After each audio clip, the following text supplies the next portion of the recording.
আসসালামু আলাইকুম ভিউয়ার্স। আজকে আমাদের বের হওয়ার মূল উদ্দেশ্য হচ্ছে রাজশাহী কোর্ট এবং লিগ্যাল এইড সম্পর্কে ধারণা নেওয়ার জন্য।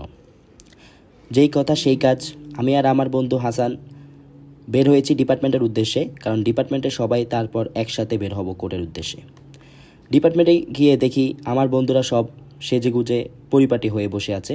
তারপর আমরা রওনা দিলাম কোর্টের উদ্দেশ্যে এবং আমার বন্ধুরা লিগ্যাল এইড অফিসারের সাথে বিভিন্ন বিষয়ে আলোচনা করার জন্য খুব আগ্রহ প্রস্তুতির সাথে যাচ্ছে। এরপর আমরা অটোতে উঠে পড়ি আমাদের গন্তব্যের উদ্দেশ্যে। প্রায় আধা ঘন্টা পর আমরা কোর্টে পৌঁছাই এবং কোর্টের ভিতরে প্রবেশ করি। পরবর্তীতে লিগ্যাল এইড অফিসার কর্তৃক নির্ধারিত রুমে প্রবেশ করি এবং আমরা সবাই স্যারের সাথে কোন কোন বিষয় নিয়ে আলোচনা করব তার জন্য মানসিকভাবে প্রস্তুতি নিতে থাকি। দীর্ঘ 2 ঘন্টা আলোচনা শেষে আমরা রুম থেকে বের হয়ে যাই কোর্ট ভিজিট করার উদ্দেশ্যে। আমাদের এই ফিল্ড ওয়ার্কে আমাদের গাইড টিচার ছিলেন আমাদের সম্মানিত ফাইকা তাহজিবা ম্যাম। কোর্ট ভিজিট শেষে আমরা পুনরায় রওনা দিই আমাদের ক্যাম্পাসের উদ্দেশ্যে।